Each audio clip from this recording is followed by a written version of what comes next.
ទៅស្វែងយល់លម្អិតពីការបើកដោះកូនដែលម្ដាយគ្រប់រូបនឹងគួរតែយល់ដឹងការបើកដោះកូនដោយទឹកដោះម្ដាយនឹងគឺជាការចិញ្ចឹមកូនបែបធម្មជាតិដែលអាចបំពេញនៅរាល់តម្រូវការចំណីអាហារដែលមានសារធាតុចិញ្ចឹមក៏ដូចជាជាតិទឹកគ្រប់គ្រាន់ក្នុងពេលតែមួយដល់កូនរបស់យើងដោយសារតែវាបានផ្ដល់នូវគ្រប់សារជាតិចិញ្ចឹមសម្រាប់រាងកាយរបស់ទារកអំឡុងពេល6ខែដំបូងនៃជីវិតលើសពីនឹងទៀតទឹកដោះម្ដាយសុទ្ធនឹងក៏បានជួយបង្កើតទំនាក់ទំនងក្តីស្រឡាញ់រវាងម្ដាយហើយនិងកូនមួយផ្នែកធំគុណប្រយោជន៍សម្រាប់កូនយើងនឹងគឺទឹកដោះម្ដាយមានផ្ទុកសារធាតុចិញ្ចឹមគ្រប់ប្រភេទដែលទារកត្រូវការក្នុងរយៈពេល6ខែដំបូងនៃជីវិតបំពេញជាតិទឹកបានពេញលេញអត់ត្រូវការបន្ថែមជាតិទឹកផ្សេងៗទេជួយបង្កើនការអភិវឌ្ឍនៃការលូតលាស់របស់ភ្នែកប្រព័ន្ធប្រសាទហើយនិងប្រព័ន្ធការពាររាងកាយនានាធ្វើឲ្យរាងកាយរបស់ទារកនឹងមានភាពប្រឆាំងហើយនឹងទប់ទល់ការបង្ករោគកាត់បន្ថយការកើនឡើងទម្ងន់ខុសធម្មតានៃទារកនៅវ័យកុមារបង្កើតមុខងារការពាររាងកាយទារកនៅអំឡុងពេលប្រព័ន្ធភាពស៊ាំរាងកាយកំពុងមានលូតលាស់ចំណែកផលវិជ្ជមានចំពោះសុខភាពម្ដាយនឹងគឺអាចកាត់បន្ថយការធ្លាក់ឈាមក្រោយសម្រាប់ភ្លាម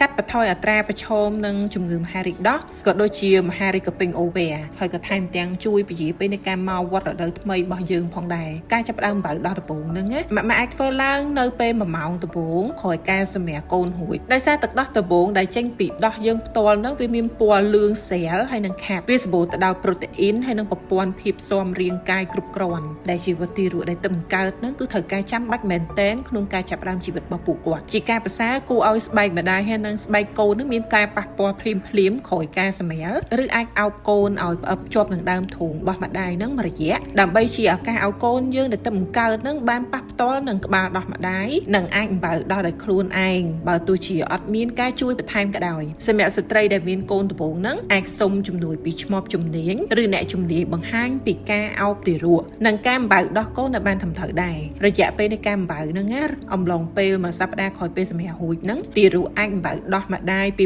8ទៅ12ដងក្នុងរយៈពេល24ម៉ោងហើយស្ត្រីក៏អាចបើដោះកូនលើពីហ្នឹងព្រោះពេលដែលកូនរបស់យើងនឹងឃ្លានសញ្ញាមួយចំនួនដែលអាចធ្វើឲ្យម្ដាយបានដឹងថាទារកបើគ្រប់គ្រាន់ឬក៏អត់ម៉ាត្រូវដឹងថាកូនត្រូវបានបើដោះយ៉ាងតិចណាស់ក៏8ដងដែរក្នុងមួយថ្ងៃហើយនឹងក៏រាប់បញ្ចូលទាំងពេលយប់ដែរប្រើប្រាស់ខោទឹកនោមយ៉ាងតិច5ឬក៏6ទៅ8សម្រាប់ការប្រើប្រាស់កណាត់កតបមានភាពសើមខ្លាំងក្នុងមួយថ្ងៃមានការកើនឡើងនៃការលូតលាស់ហើយនឹងទម្ងន់គួរឲ្យកត់សម្គាល់ឬមួយក៏អាចសង្កេតឃើញថានៅពេលដែលកូនយើងភ្ញាក់ពីគេនោះពួកគាត់មានអារម្មណ៍ដូចរីករាយមែនតើអត់មានសលេងសេកយំញ៉ៃញ៉ៃទេការផលិតទឹកដោះនៅពេលស្ត្រីដែលបើដោះកូនដោយផ្ទាល់ហ្នឹងគឺការផ្គត់ផ្គង់គឺចាំបាច់ត្រូវស្មើនឹងតម្រូវការគន្លឹះមួយចំនួនសម្រាប់បង្កើតហើយនឹងរក្សាឲ្យបាននៅការផ្គត់ផ្គង់ទឹកដោះបានគ្រប់គ្រាន់ហ្នឹងរួមមានឲ្យកូនយើងហ្នឹងបើរហូតដល់កូនយើងលែងជក់ឬមួយក៏ប្រឡែងដល់ខ្លួនឯងបើសិនជាអត់ទាន់គ្រប់គ្រាន់ទេម៉ាក់គួរតែដាក់អំបៅដោះមកខាងទៀតបន្ថែមអំបៅដោះនៅពេលយប់ឲ្យបានប្រហាក់ប្រហែលនឹងពេលថ្ងៃ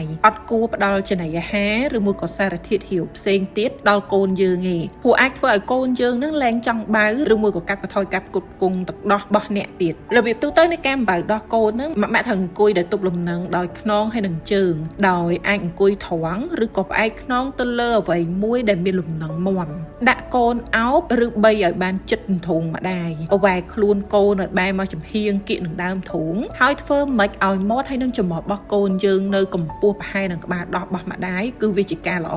ត្រូវប្រកាសថាយើងបានត្រក